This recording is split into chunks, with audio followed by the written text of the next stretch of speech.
once again, your host, PGA professional, Mark Rolfing. The game of golf is often compared to other walks of life. In fact, it's been compared to life itself, and there is surely some validity to that. The premise of this tape, however, is that golf need not be as complex as some people would have us believe. We're going to be concerned with the actual playing of the game in this tape. We assume that you've continued to work on and check yourself on the fundamentals as presented in tape 1, and have developed your short game strokes as we presented in tape 2. That being the case, it's now time for you to learn how to best use these tools. And that's what they really are, tools. Tools that you're developing for the express purpose of improving your golf game.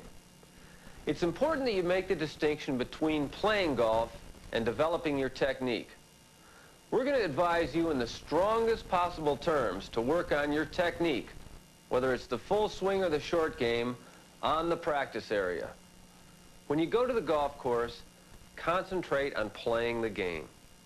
You cannot effectively work on the mechanical aspects of your game while playing.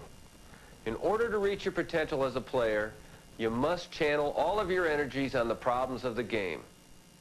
That's not to say that you shouldn't use some basic swing thoughts to help keep yourself on track.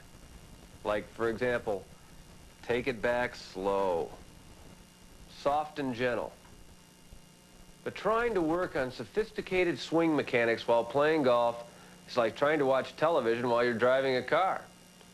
It doesn't work, and the result's liable to be painful. So we're going to play 9 holes with 5 of the top players in the game today. The same 5 players who've been your instructors in the first 2 tapes of this series. Each player is going to execute the shots during the 9 holes that he has discussed in the first 2 tapes. Let's meet him again.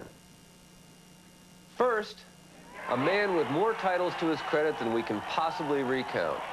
A man whose well-rounded game and heady course management skills have kept him at the top of his profession throughout his entire career. Hello, I'm Tom Kite. I'm going to hit the short iron. The next is a player who is recognized by his peers as one of the fiercest competitors in the world of golf, and also one of the fastest. When his name appears atop the leaderboard, the others start looking over their shoulders. I'm Lenny Watkins. I'm going to hit the fairway woods. When you're talking class, you're talking about this guy. His highly recognizable figure has become a fixture on TV screens most Sunday afternoons as he strikes brilliant shots right at the flag in pursuit of yet another championship. I'm Payne Stewart, and I'm going to hit the long irons for you. Another recognizable figure who's going to be with us again is a man respected by all for his uncanny ability to shoot low scores on tough courses or in tough conditions. When he's got it going, look out for the walrus. I'm Craig Stadler. I'll be hitting mid-irons and chip shots as well. And finally, if you took all the great players who have ever played our game and distilled them down into one man, you might come up with a player whose shot-making capabilities are remarkably similar to this man's. I'm Hal Sutton, and I'm going to hit the driver and bunker shots if we need any. Those 5 guys represent well over 50 years of experience at the top of their profession. Their success is the result of many years of hard work, countless experiments with systems and methods, gimmicks and shortcuts. They've tried all the tricks and all the devices. And from their many years of hard work and research, they've drawn some definitive conclusions.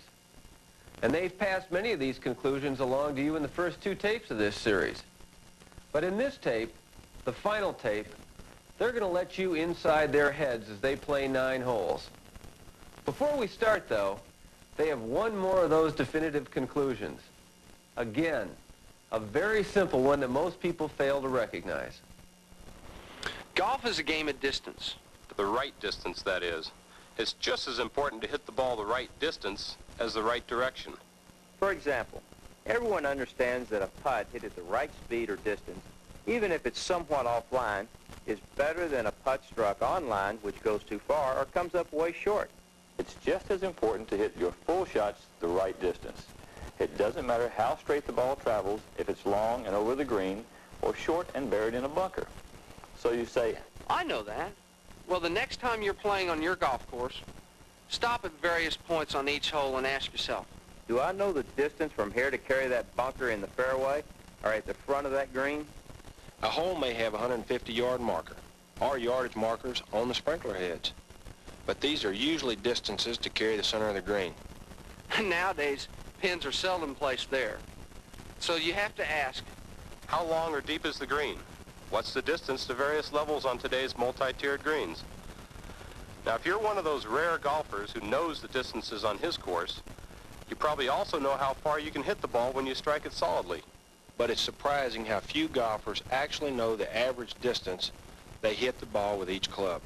so one of the best investments of time that you can make is on the practice tee. where you can determine your average distance with each club.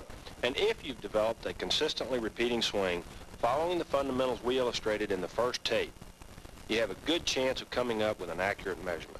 Remember, though you might like to hit the ball as far as your rival, or as far as you think a good player should hit a certain club, You must always take the club you know you can get there with, regardless of what someone else is using. You know, that is really the essence of this game. That distinct ability to discipline yourself to do the intelligent thing. Seems like it ought to be so easy. We're going to return now to PGA West for 9 holes with our 5 players.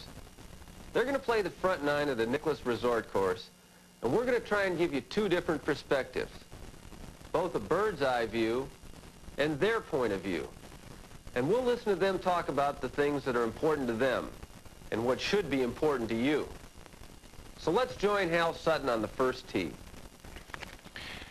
Every week I enjoy playing with Pro-Am partners.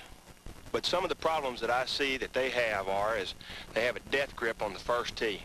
And to me, that tells me right off the bat that they can't play. What I'd like to see y'all do from now on is grab the club very relaxed. Don't let me see any of the veins in your arms.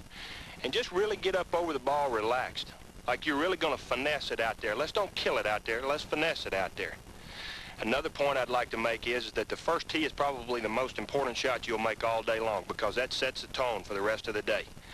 So let's get off to a good start. Let's concentrate, spend maybe 30 seconds to a minute longer on that shot than we would all day long. Let's figure out where we want the ball to go, and let's work at putting it there.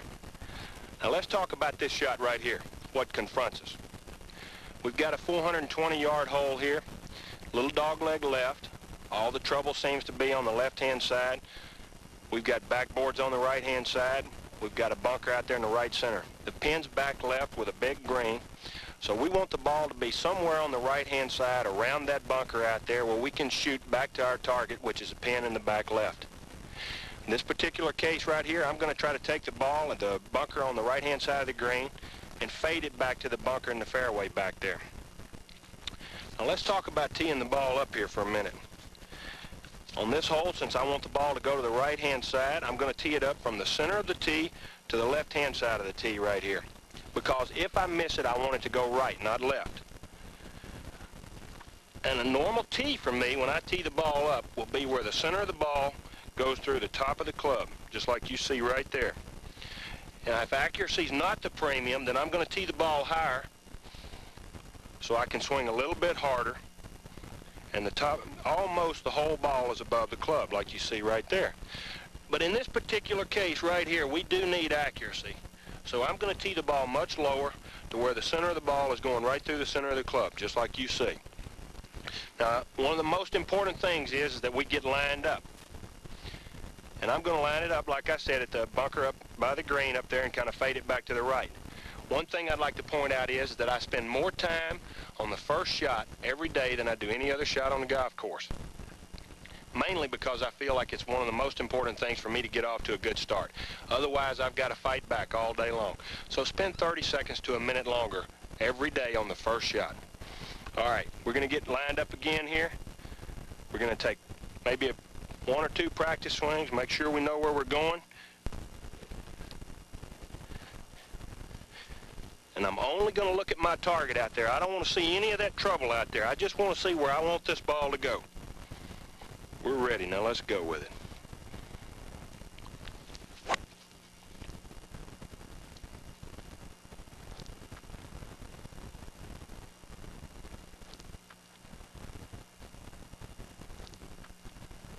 That ought to give Craig something to work with out there. All right, Hal. Nice drive. All right, what do we got here? We got 132 to the front right, and 150 front left, and 158 to the hole. You got 50 to carry the left side there. I don't think 8 iron's quite enough. Take 7 iron, make sure we get it to the front left of the green. At least we get it over to that bunker. I got about 165 to the back edge, so I'm not going to, if I hit it solid with a 7 iron, I'm not going to carry it over the green. The one thing I want to avoid here, though, is being in that front bunker. That's really the only trouble on this hole. You get it down in the bunker, you've got a difficult time saving par, which dictates to me I'd rather miss the green to the right of the hole, leave myself a putt from the right side. I'm not going to try to get it in real close and take a chance on hitting it left, getting down in the bunker and making bogey.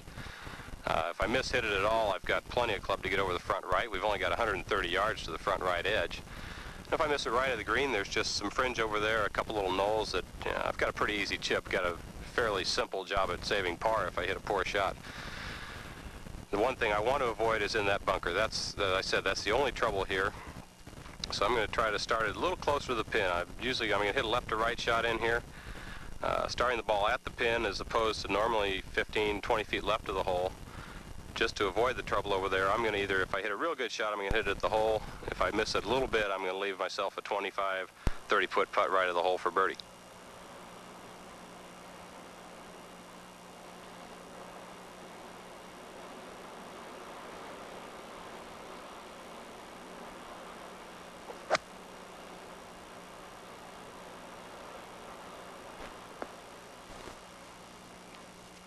Like he said, if it fades, he's got it 25 feet from the hole. Thanks a lot, Craig.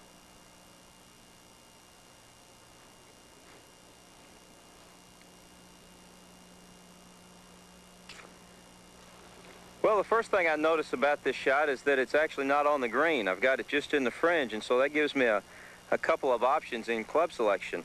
The grass is very tightly mown, almost as tight as the green itself. So in this case, I'm going to choose a putter. Obviously, I cannot clean the ball because it did roll onto the fringe, and so I'm going to have to a little bit of a regular roll as it goes down there. But I guess the biggest decision that you're faced with when the ball's on the fringe is whether to leave the pin in the hole or take it out. Most of the time, I will take the pin out of the hole. I think it's a little bit more of an aggressive way of playing the shot. The only time that I'll really leave it in the hole is if I have a very fast downhill putt that I'm scared that the ball might get away from me, and I want to use the pin as a helper. So in this case, I'm going to have the pin taken out, and then we're going to go back and we're going to see what we can figure out how this thing's going to break. Well, my first impression of this putt was that it was going to break right to left. The back of the green is quite a bit higher than the front of the green, and since Craig put me over here 25 feet to the right of the pin, it should break a little bit from right to left. Sometimes that can be a little bit misleading. You sometimes get some high ridges in the middle of the green, and so a lot of times it's very advantageous to take a look at the putt from the other side. Now, when I'm lining up a putt, I try to pick out a spot somewhere even with the hole to give me a good target to shoot at. This enables me to play the putt as a straight putt the way we talked about, and then I'm not really worried about the line. It starts out at the target that I choose. Now, as I'm going to the other side of the hole to make sure about the line, I'm always looking for irregularities in the green to make sure that the putting surface is very smooth, that there's not any divots that I have to repair. And in this case, everything looks like it's in pretty good order. Now, on this putt, just as we talked about, there is a little bit of a high ridge in the middle of the green here. And looking at the putt from this side, it doesn't look like it's going to break quite as much from right to left as I originally thought. I'll probably end up playing this somewhere around, I guess 3 or 4 inches, I guess about a cup width outside of the hole. And that'll be my starting line. Now, after I get up here, I've picked my line out. Now the main thing that I'm trying to do is just concentrate on the distance. I know that my line is going to start just outside the hole. And so when I get up over this, my first thing is to go through my routine. I take one practice stroke, and then I step up to the ball. Now, my first look, I am sighting on that spot just to the right of the cup that I want it to take. Then after that, all I'm concentrating on is the smooth tempo and smooth distance, and hopefully getting it about the right speed. Ooh, almost a pretty good putt there. But I did roll it down here with almost perfect speed where I've gotten an easy putt for the par.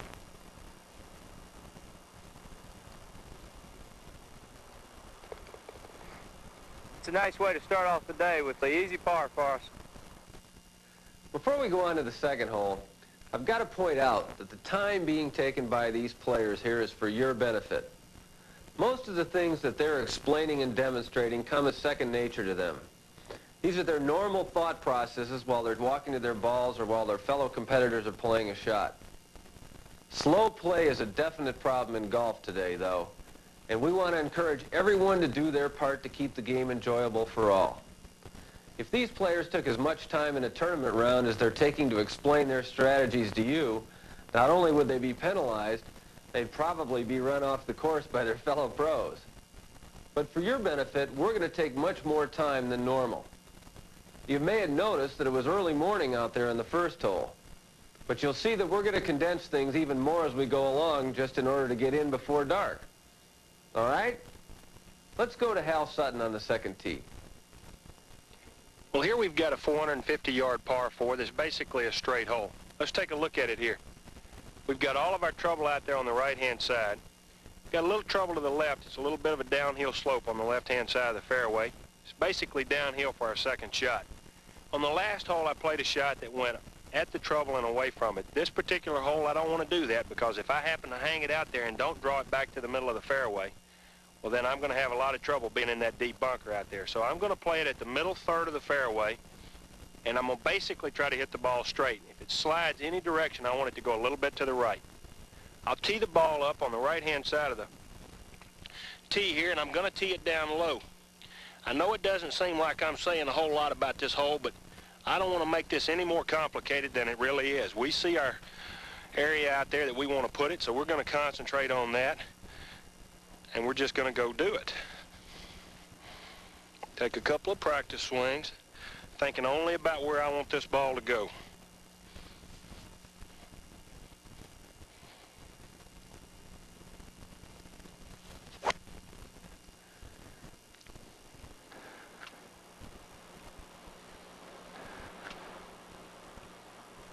Well, there you go, Payne. Let's go make a birdie now. Thanks. Now what do we have here? We've got a little shot. What I can see is I've got the pin on the front right of the green. All the trouble seems to be short and right of the hole. So obviously I want to keep the ball left of the hole because the contour of the ground runs from left to right. So what's our distance? We have 196 yards. I think that's a 4-iron shot. Okay. Got the 4-iron out. Now I'm ready to play the shot. Now I'm going to visualize what I want to do with this shot. I want to see the ball hit front of the green, maybe short of the green, and kick right and roll onto the hole. And when I visualize a shot, I don't see any of the trouble. All the trouble's gone away. I want to see just exactly where I want that ball to go to, and that is to the front left area of the green.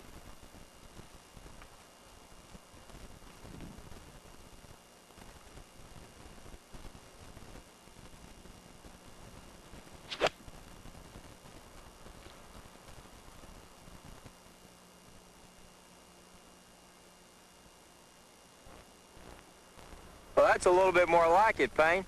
Great shot with a nice kick. Gets us up there in good position for a birdie. Now, I'll tell you, these are the kind of putts that you have to make. These are the ones where if you get your round going off to a good, smooth start, you can really shoot a low number. Thank you, Mike. Now, I've got an old divot here that obviously we can repair. The rules of golf don't allow you to repair the spike marks, but the old pitch marks you can repair, and so we want to give ourselves every opportunity to make this putt.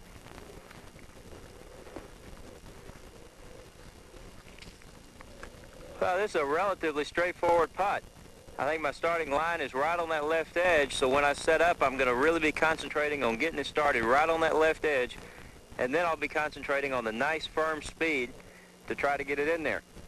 Again, we need to get the round started to get in the red and get ourselves going.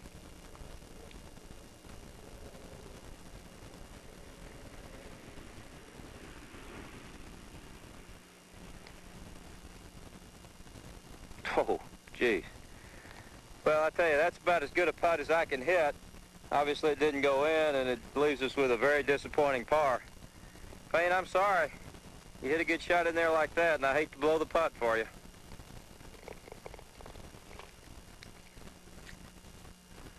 Couple of very interesting points there. First, on the tee, Hal didn't make more of that shot than it called for. He recognized it as a relatively uncomplicated tee shot and didn't try to do anything fancy with it. On the second shot, Payne's use of a 4-iron from 196 yards was obviously the right club for him. He's a very long hitter, however, and the shot was played slightly downhill to land short of the green and run on. It's important to remember what the players have stressed about distance. Use the club you know you can get there with, whatever it is, no matter what club someone else is using. Okay? Payne's waiting for us on the third tee. The third hole is about a 195-yard par 3. And as you can see, the pin's tucked just over the top of that bunker. But the green's awful big and wide.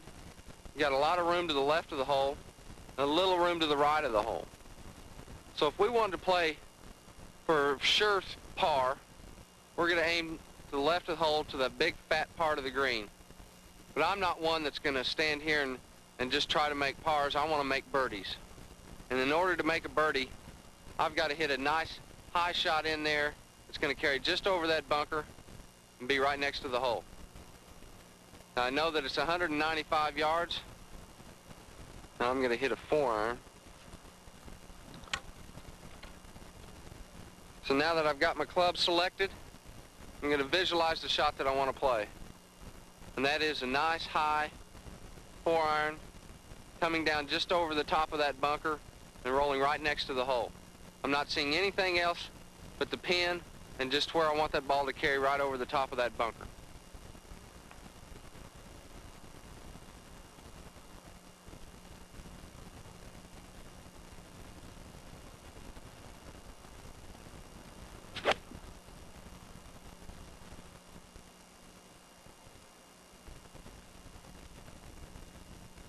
Payne, you hit that one a little bit too soft, but I really don't think we're going to have that tough a shot. Got a nice line. We're probably only 40, 45 feet from the hole here. Got a little lip that we've got to carry over here. Sand's fairly soft, not too much. We've got a little bit of an uphill lie, probably 20 feet of green here to work with. I'm going to put the ball a little bit up in my stance to make sure I get my feet dug in real good where I won't slip any. I'll set the club open just a little bit so I'll get a little bit more height on the ball, and I'm going to hit about 1 inch to 1.5 inches behind it.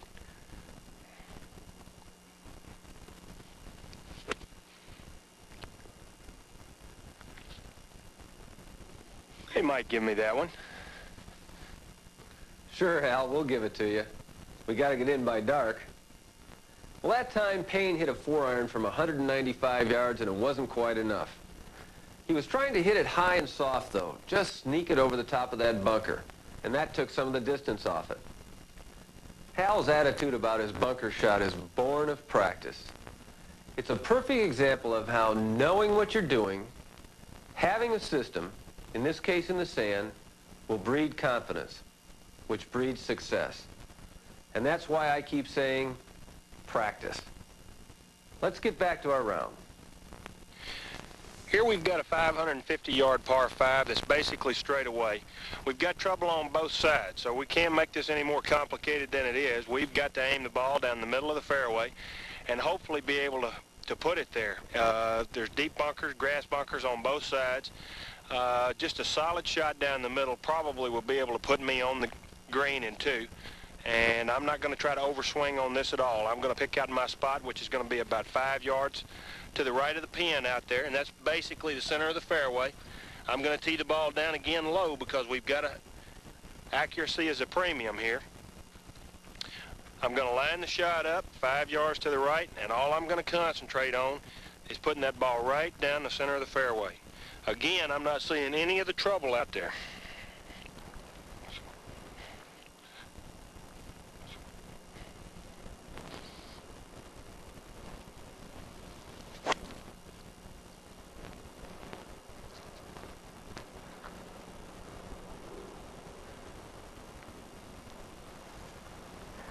Well, that's a pretty good shot for Hal.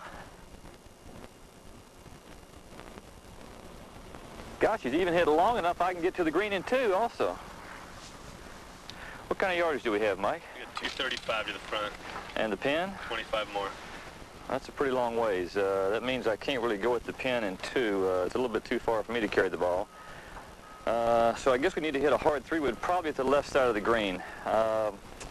I can't, there's a big swale on the right side of the green, and I really want to avoid that at all costs, so I'm going to try and hit a nice solid 3-wood at the left side of the green. If I miss this shot, I'd like my miss to be to the left. That way I've got plenty of green to work with for a chip shot to get it close, because when you're in a position like this, you're really thinking 4, and I think if I missed it in that right swale, I'd have a difficult pitch, and 4 would be very tough.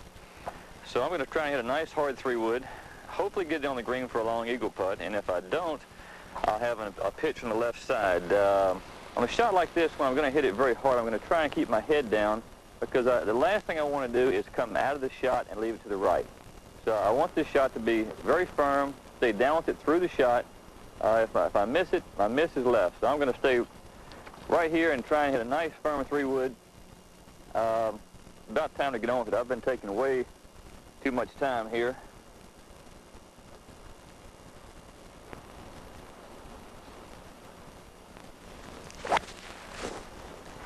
Ooh, that's a pretty good shot. Hang on, baby.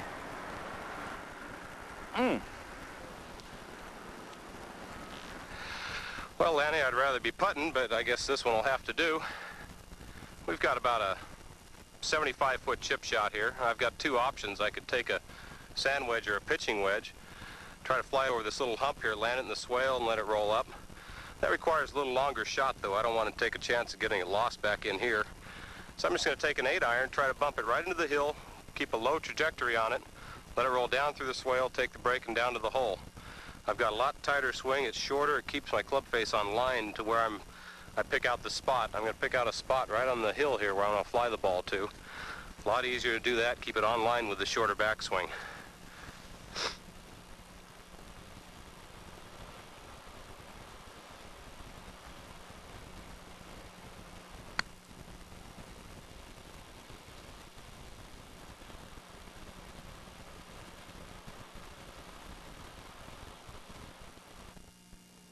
For a walrus, he's got the touch of a mermaid. We'll give him that putt, too. It's our first birdie. And we don't need to spend a lot of time on short putts, because everything you need to know about them was demonstrated on tape 2 by Tom Kite. A word you hear a lot about in golf is concentration. The lack of it is often used as a catch-all excuse for poor shots. But in truth, it is a contributing factor in varying degrees to a great many bad shots. Notice how these players think about where they want the ball to go. They block out all the trouble, visualize only the area they want the ball to go to, and then think about that swing that will put it there. Well, as they head to the 5th tee, the boys finally have it in the red. Let's see if they can get it going now. What we have here is a 350-yard par 4. And the reason I'm on the tee instead of Hal is that it's probably too narrow a driving area on the right side of this fairway. It's a split fairway for even Hal to put it in the fairway. So I'm going to take 4 wood and try and get it in the left half of the fairway. It's a short hole, so if I hit a good shot in the left side, we're still going to have probably wedge or 9-iron left to the green. We could carry the right. It's just a little too long and a little too dangerous, and we're still going to have a wedge. So the trick here is to get the ball on the fairway where we can play the shot to the green. Now, I'm playing a 4-wood here, and the reason for that is to get the ball landing softly in the fairway. A 2-iron or 1-iron for me is still going to put the bunker on the right in play. I want this ball to land softly, so I'm going to hit 4-wood, trying to hit it very high in the air so when it hits the ground, it doesn't roll very far. I'm going to get on the right side of the tee here. I tee the ball fairly low with a 4-wood. Since 4-wood and fairway shots are practiced mainly off the ground, I'm going to tee this down low like it would be when I'm practicing. I don't want to change the shot drastically from what I would normally do. Another key here to this shot that makes it a little easier and blocks out the trouble is to pick at a target in the background. Through the fairway we have a set of 3 palm trees. I'm going to pick out the one on the right as my target line. I'm going to really zero in on that palm tree and try and block out the rough on the left and the bunker on the right. And all I see is a good positive shot right at that palm tree in the background. And if I can hit a nice solid high 4-wood at that palm tree, then we'll have a short iron to the green with an excellent chance of making birdie.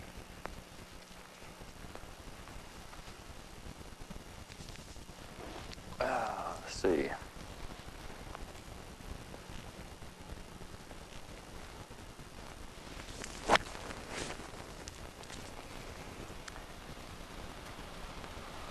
Hang on, baby. Not too bad.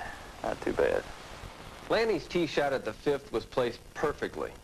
It traveled 226 yards. If he had hit a driver 250 or 260 yards up into the narrow part of the fairway, and even if the ball had stayed in the fairway, he'd have left a half wedge to a short pin, and there'd be very little chance to stop the ball close. Instead, he left a full shot that Tom can spin nicely. Hey, that works right into my strong suit. Hopefully we'll be able to get her up there where we can get a birdie. Mike, what kind of yardage you got? 110 to the front, 7 to the hole. 117, huh? Geez, well, I'm right in between clubs. Looks like either an easy 9 or hard wedge. How many yards do you have behind it? 9. 9 behind it. Well, obviously we got a little bit of room to play with behind it. I think maybe we better go with the easy 9. Well,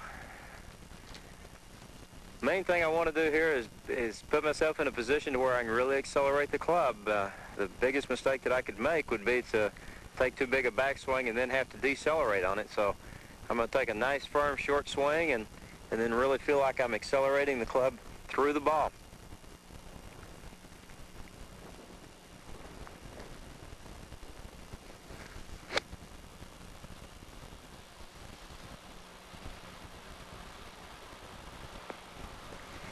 Oh, Tom, you playing son of a gun. What a great shot you hit in there. Now, I'm sure you folks that are into reality are wondering how I got on the green before I even played the shot from the fairway. Well, it's getting late. We got to get this 9 holes in before darkness sets in. So through the magic of television, I got up here very quickly. Now, this is a putt that will definitely speed up play. I think I can make this even with my glasses off. Let's go to the next hole. 2 birdies in a row. 2 under for the round, and they got it going now. But the 6th is a long, tough hole that doesn't give up birdies quite so easily. Okay, here we've got a 460-yard par 4, and as most architects do, we've got a pretty forgiving area to land the ball out there. We've got a real wide fairway. We've got our trouble on the right-hand side, but we've got backboards on the left-hand side of the fairway. There's a slight slope to the left-hand side of the fairway out there, and with there being that much width out there for us to work with, we're going to go ahead and try to make distance a premium and not work so much with the accuracy. Let's tee a ball up here. With it being a wide fairway, I'm going to tee the ball a little bit higher, and I'll show you what I mean here. As you can see, most of the ball is above the club. Whenever I'm trying to get distance, I always tee the ball higher. Now let's take a look at it from behind here. We're going to aim at the left-hand third of the fairway, kind of over this pot bunker that's right out here in front of us. We're going to go ahead and try to hit it hard. I'm going to favor the left side because we've got backboards over there. And I'm not going to try to cut it too much because we'll lose distance by cutting it. Well, let's see if we can put our ball in our spot out there. All we're concentrating on is where we want to hit it.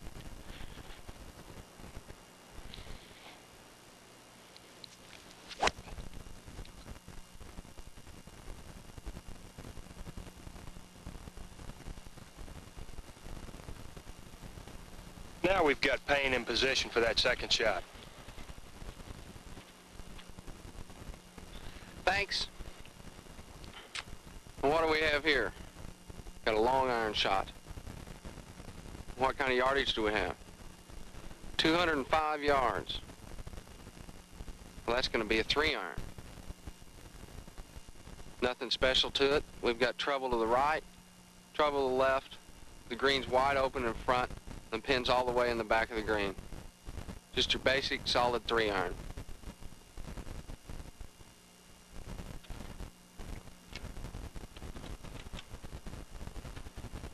All right, now I'm seeing ball just going to start right, just left of the hole. Nice solid 3-iron, tailing off to the right a little bit. No reason to get tricky with this one. It's just a solid 3-iron shot.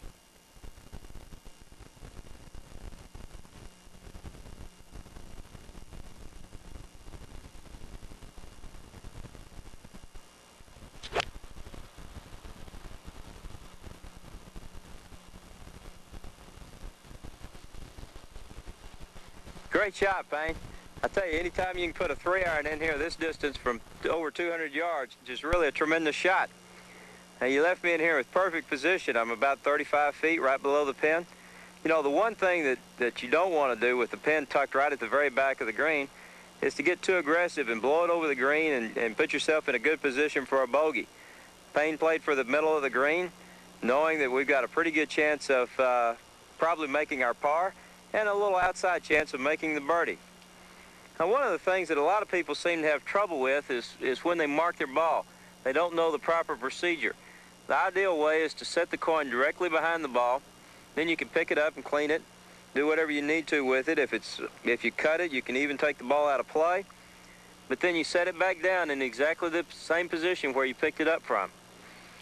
Now, as I said, this is almost a straight putt. Payne left me in perfect position where I can have a pretty good run at this. The main thing that I have to be concerned with is the slope of the green. It's a fairly slow putt. I'm putting uphill quite a bit. And I've got to really be concerned with getting the proper tempo in my stroke to where I'll hit the ball at the proper pace.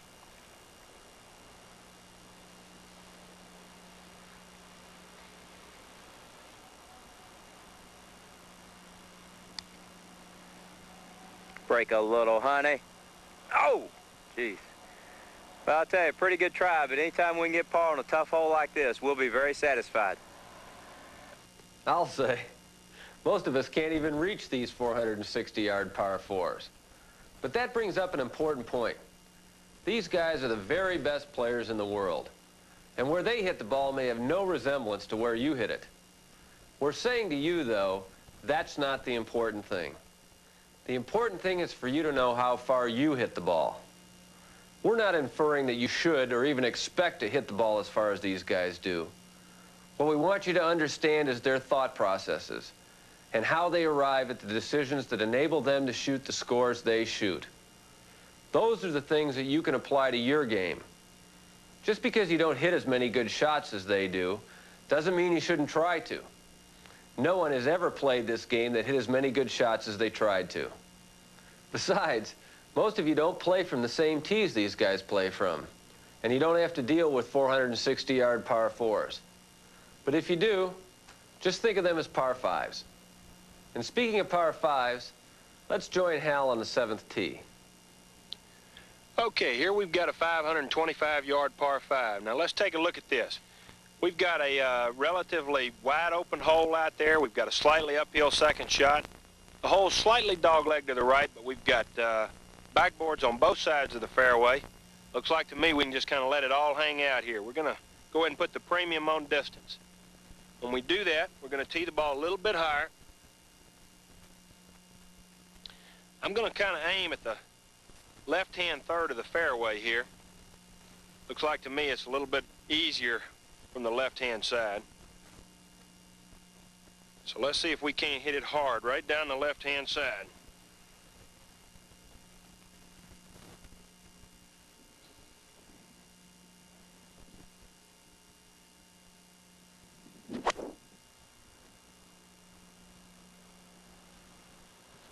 Well, we've hit it a little bit left, but I'm sure Lanny can handle it from there. Well, I was expecting you to hit it in the fairway too, Hal. In fact, from the looks of this shot, we ought to make Hal come out here and play this himself. Well, we've got a very difficult shot here, folks. It's a little downhill, side hill lie. The thing that makes it so difficult is this mound here on the left. Normally a shot like this, you'd play with the lay of the land. You'd try and drive the ball at the left side of the green and let the natural lay of the land take it left to right back into the fairway. I can't really do that because this mound here is a little bit too steep. What I'm going to try and do is hit it up the right side with a little draw, moving the ball right to left and getting it back into the middle of the fairway. The thing that makes this shot feasible is the mounds on the right side of the fairway over here. If I happen to come off it just slightly, the mounds will act as a backstop or a bowl and kick the ball down into the fairway, hopefully up in front of the green where I have a fairly easy pitch. It's a very difficult shot, and I'm going to try and hit it at that bunker on the right, using it for a target line.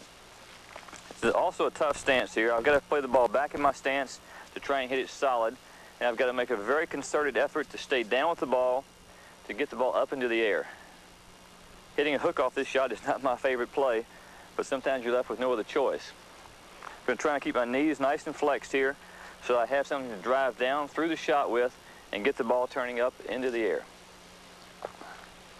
And if we can just stay nice and still and stay down with it and drive through, then we can put it up in front of the green.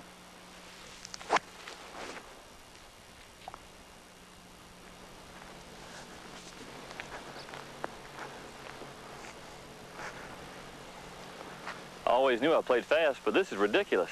Looks like I've left myself kind of a nice little shot here. Probably about 75 yards or so to the hole. I've got, I think, about 43 or 4 yards to the right front, about 62 or 3 yards over the left front. That's what we're really looking at. We're looking at the left front has to be carried to get it close to the hole.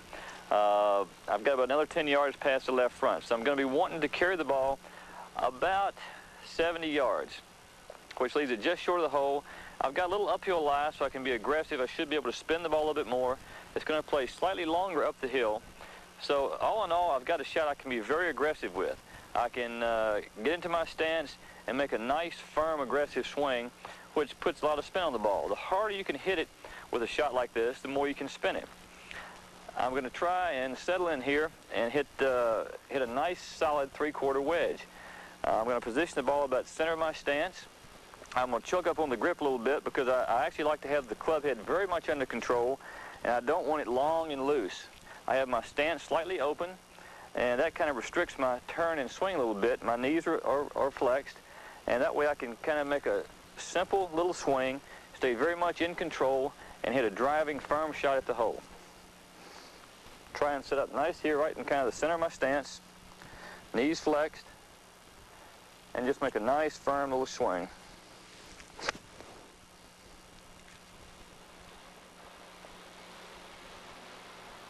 That gives us our third birdie. I feel like I'm carrying these other guys. I think we'll go on to the next hole. You know, that's right. Lanny's had a part in every birdie. But nobody ever accused Lanny Watkins of being conservative on a golf course. Wasn't that an incredible second shot he hit? But that's Lanny. He's got the kind of experience and know-how to bring that shot off. There are many other pros on the PGA Tour who would not have attempted a draw from a downhill, side hill lie with a mound directly in front of them. And we don't suggest that you try it. But it sure is fun when you can bring one off like that. 3 under par now, but a dangerous par 3 for the 8th. The 8th hole here is a real good medium-distance par 3. We've only got 152 yards to the front of the green, but as you can see, the pin is quite a ways back. We've got 188 to the pin, so we've got 36 yards of green. The idea we want to do is fly the ball. It's probably about a 5-iron for me. Fly it back to the pin, although we've got that crown in the middle of the green, about 6-8 yards short of the pin. It's only about 180 to that crown. Now, if I take a 5-iron and fly it over the crown, there's a chance I might hit on the downslope. If I do that, it's going to scoot across the green back in the back bunker. Since we've only got 3 or 4 yards between the bunker and the pin, this would be a very difficult par. I'd most likely walk away off this hole with bogey. So I think I'm going to take a 6-iron. I've got a chance to fly it on top of the crown, up on the flat. If I can do that, it's just going to trickle down the hole, down the hill, and I'll have a relatively good putt for birdie. The other danger on the right side of the water comes in. My strategy is going to play to the fat side of the green with a left to right cut shot, cut it back into the pin. To maximize the fat part of the green on the angle I'm going to start my shot, I'm going to tee up on the right side of the tee. I'm going to put the ball on the tee. One thing, we might as well take advantage of getting a good lie before we start, so every par 3 I come to, I put the ball on the tee.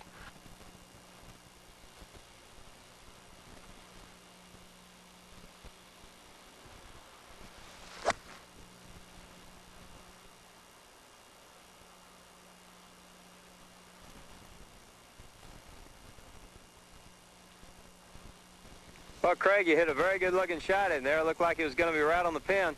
Only one problem, you hit a 6-iron in where I think you probably should have hit a 5-iron. Came up a little bit short and left me with a very, very difficult putt. This is one where I've got to go up and over a hump and have a big, big swing to the right. Obviously, I've got to pick out a good line where I want this ball to go over. And then after I do that, the main consideration is getting the ball to dive over this ridge, let it kind of feather down toward the hole, and hopefully we'll end up very close. Now, when you start looking at this thing, you actually get a feel for how it's going to break. I'm going to have Mike tend the pin just so I have a good feel for the distance and the line on this putt. It's a very difficult putt, and I need all the help that I can get.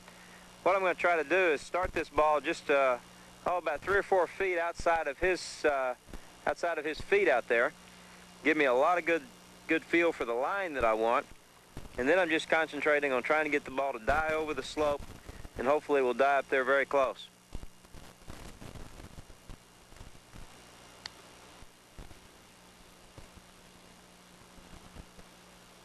Whew. I'll tell you, I did a pretty good job of reading that putt, but obviously I had a little hot flash there on the green and zipped this thing way by. Now I've got a very difficult job of salvaging a par here for us. Now, these are the kind of putts that you really don't want to have to make for pars. The pros out here, when you have these putts for pars all day long, you know you're going to be in for an awful lot of trouble in a very long day.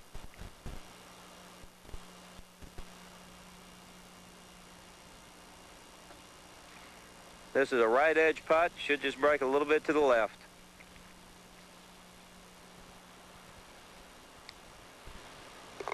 Well, I'll tell you, we were fortunate there.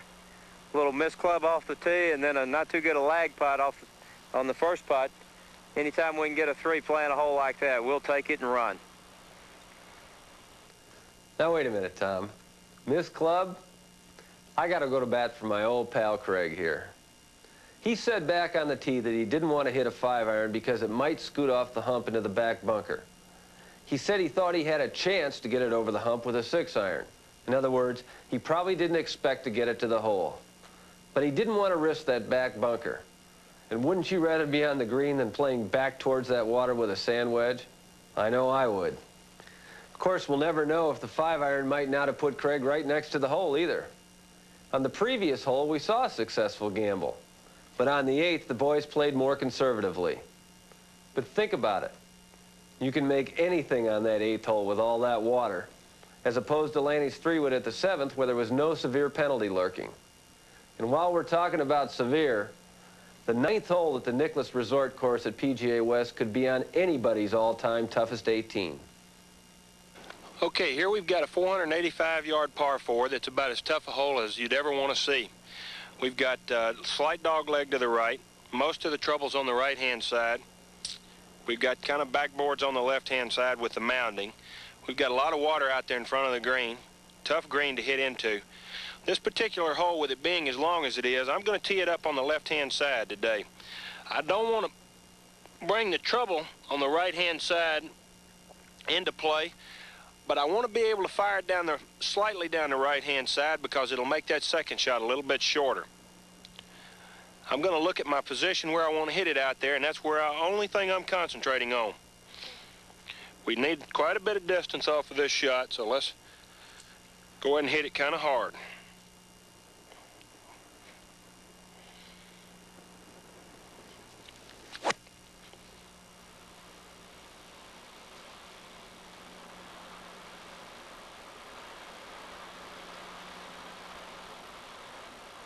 Well, that ought to get Payne in position, I guess, for the second shot, even though we are a little bit left. Thanks. Now here we have a golf shot. This is a very difficult golf shot. For the average player, you have to know your limitations. Now, what kind of yardage do we have here? We've got 225 yards to the pin, and we've got 203 yards over that water. You have to know your limitations, so if you don't feel that you can carry that ball, that 203 yards over that water, let's realize that. Let's be smart. Let's play over here to the right. Lay up, take our chances with making a par with a wedge shot and a putt instead of trying to pull off the perfect golf shot. Golf's a game where you have to be smart and know your limitations at that time. And there's nothing wrong with laying up and trying to make par that way, because you can't make par from if you hit it in that water, and anything short and left is going to be wet. We're on a side hill lie. That's going to promote a left to right golf shot. So 225 yards. That's going to be the 1-iron, I think.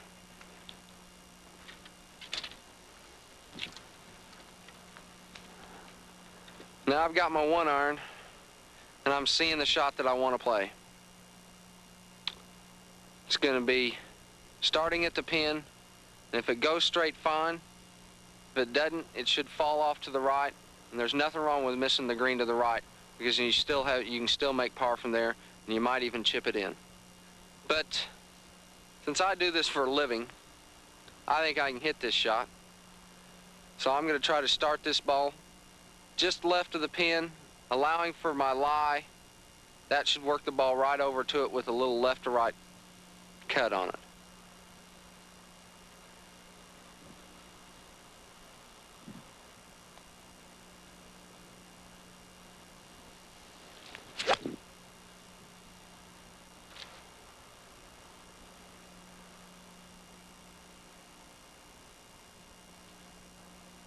Painter, I tell you, that's one of the finest shots that I've ever seen.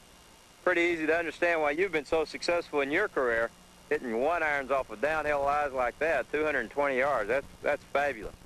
I think if it had been me, or probably most folks, we'd have been playing over here to the right side of the green, trying to chip up, and probably leaving ourselves about an 8 or 10 footer for par. But I'm glad you did, because now it's pretty obvious that we're going to finish before darkness sets in. You left me with a nice putt. Certainly with a good opportunity to make the birdie. Just a downhill putt. The main thing is the speed. The break is almost non-existent. It's almost a dead straight putt.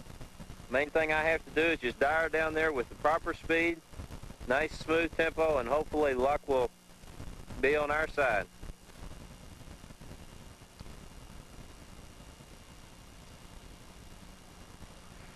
Well, I got a little bit too far to the right side there, but a little disappointed in making par on this hole after Payne hit such a great shot in there. But anytime you shoot 3 under on this golf course for 9 holes, you have to be pretty satisfied.